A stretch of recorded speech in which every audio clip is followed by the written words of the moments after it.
Utterly बटरली delicious. ये सुनकर कुछ याद आया?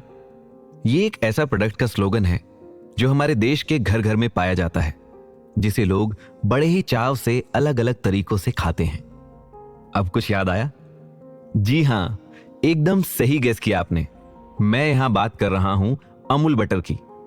लाल रंग के पोल्का डॉट्स की फ्रॉक में वो नीले बालों वाली छोटी सी बच्ची अमूल बटर के विज्ञापन में जब भी अटरली बटरली डिलीशियस अमूल बटर की धुन पर फुदकती दिखाई देती थी, बटर का एक क्रीमी और सिल्की टेस्ट लोगों की जुबान को छू जाता था।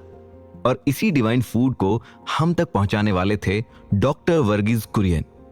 लेकिन वर्गीज कुरियन को जिस काम के लिए सारा देश जानता है, वो अमूल बटर से कहीं बढ़कर है।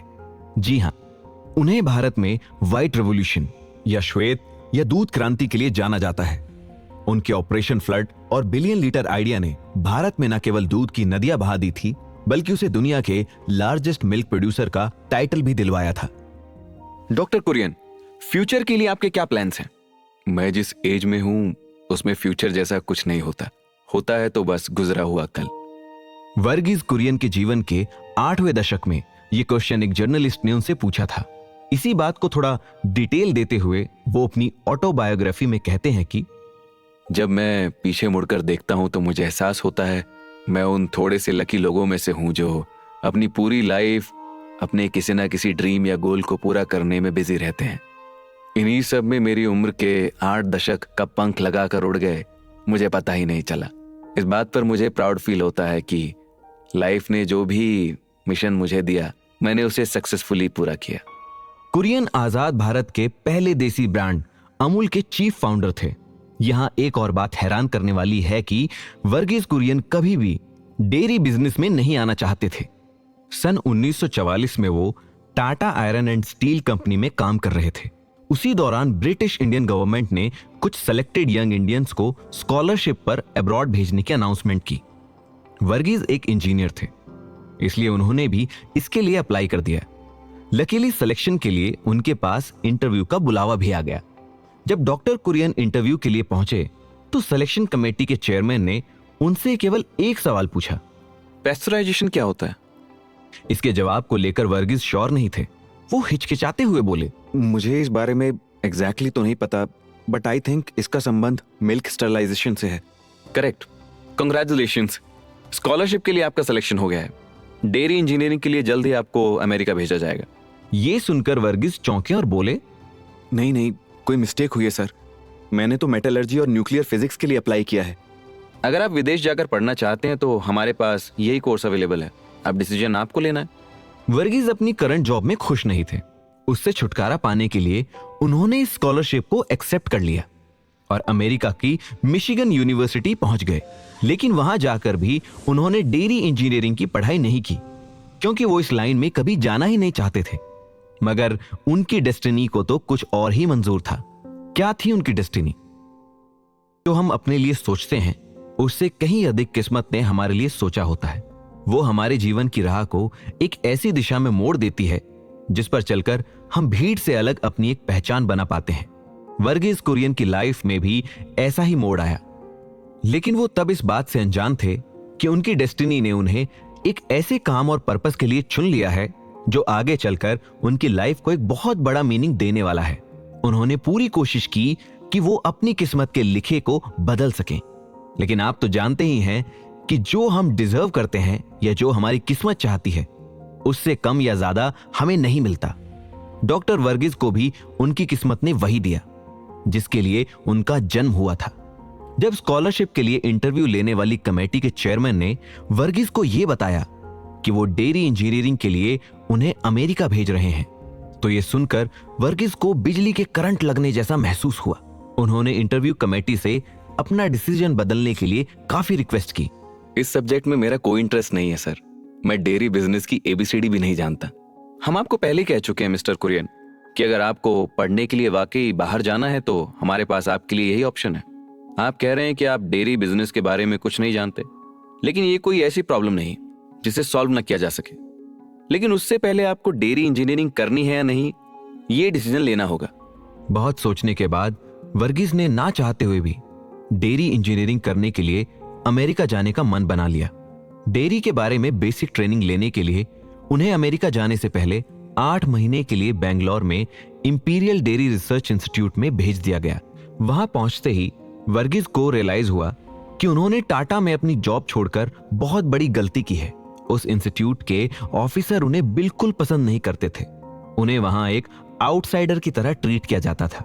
वहीं उनकी दोस्ती 2 डेयरी टेक्नोलॉजिस्ट एटी दुदानी और फिरोजे मिडोरा से हुई। एक दिन ट्रेनिंग के दौरान वर्गीज ने अपने एक इंस्ट्रक्टर कोडन पानी से पूछा, आपने कहा कि मिल्क पाउडर सिर्फ गाय के दूध से ही बनाया जा सकता है, लेकिन ऐसा क्यों है? बफेलो मिल्क से बनाने में क्या प्रॉब्लम आती है?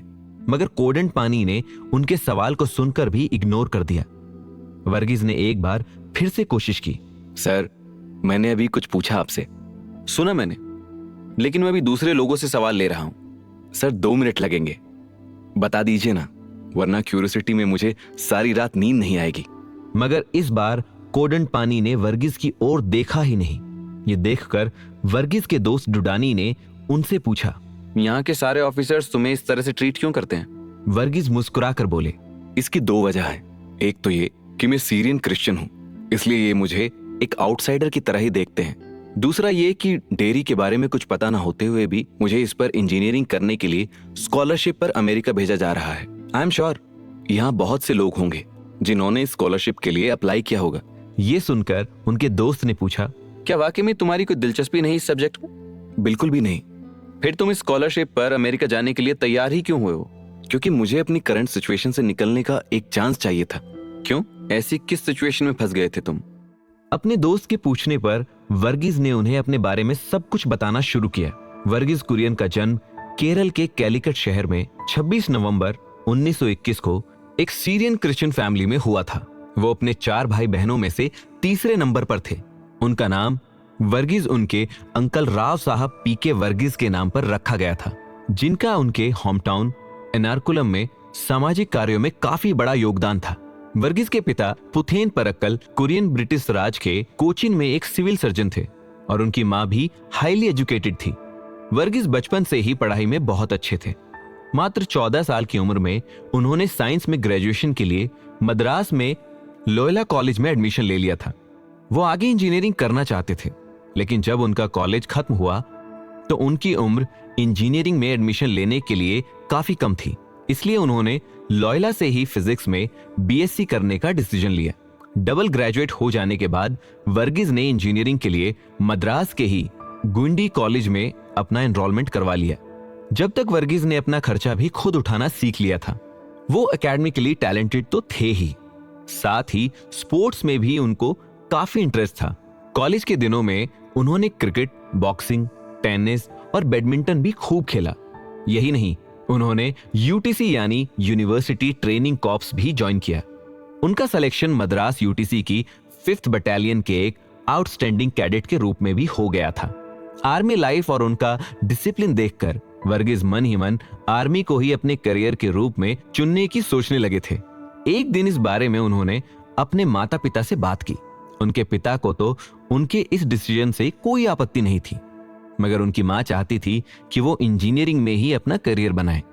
अक्सर इस बात को लेकर ही उनके घर में बहस छिड़ जाया करती थी। फिर भी वर्गीज को उम्मीद थी कि वक्त आने पर उनके पिता उनकी मां को मना लेंगे, लेकिन उनकी अचानक हुई मृत्यु के बाद सब कुछ बदल गया। उनके maternal grand uncle Cherian Mathai उन सबको अपने साथ लेकर त्रिचुर आ गए। उस समय वर्गीज अपनी उम्र के 22वें पायदान पर खड़े थे। चेरियन मथाई कोचीन स्टेट के लिए पब्लिक इंस्ट्रक्शन डिपार्टमेंट के डायरेक्टर थे। सब उन्हें मथाई मास्टर कहकर पुकारते थे। उनके एक छोटे भाई थे जिनका नाम था जॉन मथाई। वो लगभग वर्गीज की मां की उम्र के थे। मथाई मास्टर के घर पर वर्गीज ने एक शाही जीवन जिया। वहां हर तरह की सुख सुविधाएं उपलब्ध थी।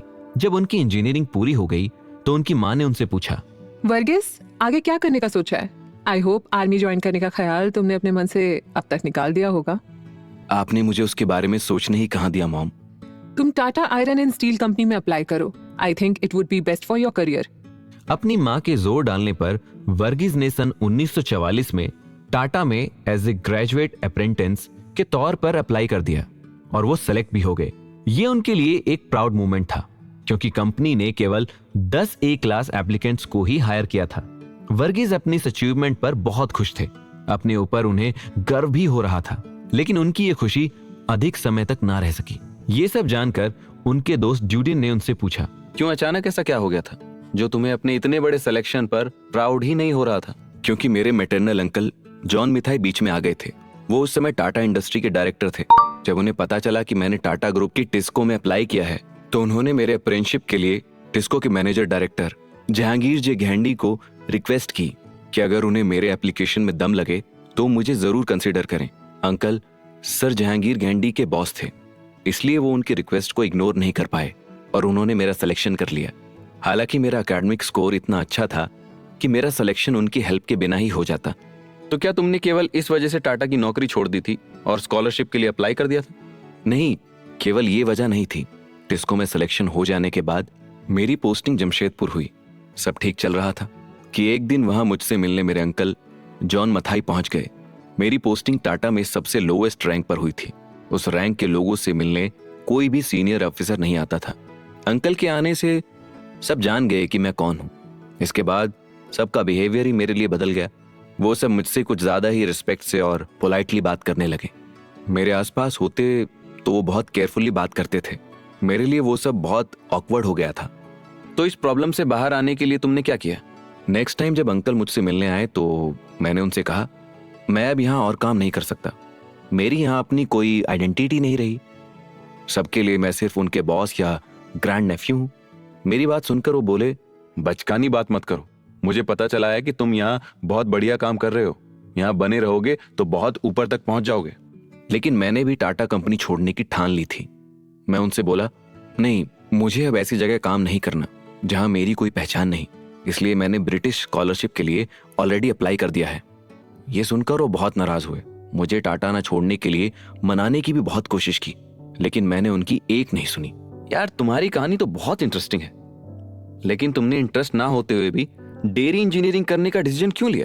स्कॉलरशिप देने वाले इंटरव्यू कमेटी ने मुझसे कहा कि उनके पास मुझे देने के लिए यही ऑप्शन बचा है। मुझे टाटा छोड़ने का कोई वे आउट चाहिए था, इसलिए मैंने ये एक्सेप्ट कर लिया। अब कम से कम अपने अंकल की शैडो में तो नहीं रहूंगा मैं। वर्गीज बिना किसी की सिफारिश के अपनी काबिलियत के दम पर कुछ करना चाहते थे। उनके अंकल की बात बात पर उनकी लाइफ में इंटरफेयर करना उन्हें भाता नहीं था। उन्हें अपने अंकल से अलग अपनी एक पहचान बनानी थी। बेंगलोर में वर्गीज ने अपने दोस्तों के साथ मौज मस्ती करते हुए किसी तरह 8 महीने निकाले और फिर सन 1946 की विंटर में लिबर्टी नाम की शिप में सवार होकर अमेरिका के लिए रवाना हो गए। उन्होंने वहां मिशिगन स्टेट यूनिवर्सिटी में एडमिशन लिया। उन दिनों डेयरी इंजीनियरिंग के लिए मिशिगन यूनिवर्सिटी वर्ल्ड की बेस्ट यूनिवर्सिटी मानी जाती थी। कहने को तो वर्गीज वहां डेयरी इंजीनियरिंग करने लगे थे, लेकिन उन्होंने वहां पढ़ाई अपने मनपसंद subject metallurgy and nuclear physics में की। साथ ही गवर्नमेंट ऑफ इंडिया को सेटिस्फाई करने के लिए उन्होंने डेयरी इंजीनियरिंग के छोटे मोटे कोर्स भी कर लिए। उनके वहां 4 इंडियन दोस्त बने, जिनमें से एक थे फिरोजे मेडोरा, जिनसे उनकी मुलाकात बैंगलोर इंस्टीट्यूट में ट्रेनिंग के दौरान हुई थी। दूसरे थे हरिचंद एम डलाया और अन्य 2 थे हुसैन और मंसूर। वर्गीज की लाइफ का ये बहुत ही एंजॉयबल पीरियड था। पढ़ाई के अलावा उन्होंने वहां अपने दोस्तों के साथ खूब मजे भी किए। टेनिस और डिबेट जैसी दूसरी कई एक्टिविटीज में भी वो हमेशा पार्टिसिपेट करते थे। इन सब में कब 2 साल बीत गए उन्हें पता ही नहीं चला।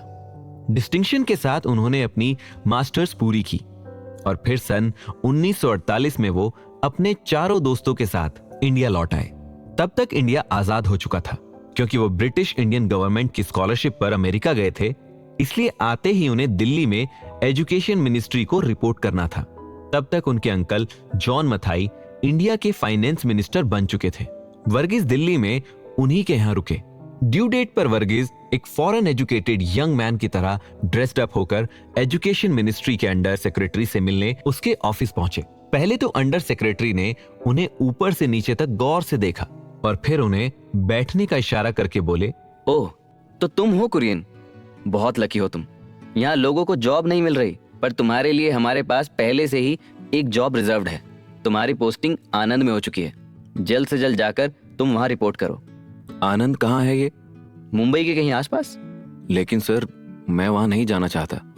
वर्गीज ने इससे पहले आनंद का नाम कभी नहीं सुना था। वो तो किसी बड़े शहर में नौकरी करने का सपना देख रहे थे। तब तक वो इस बात से भी अनजान थे कि जिस जगह का वो नाम तक नहीं जानते, उस जगह पर उनके जीवन का एक बड़ा हिस्सा गुजरेगा। शुरुआत में उन्हें वहां कई मुश्किलों का सामना करना पड़ा, यहां तक कि वो आनंद छोड़कर जाने ही वाले थे कि अचानक उन्होंने वहीं रुकने का डिसीजन ले लिया। उन्हें वहां किन संघर्षों का सामना करना पड़ा, उनके वहां रुकने की क्या वजह थी, आनंद में उस समय दूध व्यापार की क्या स्थिति थी,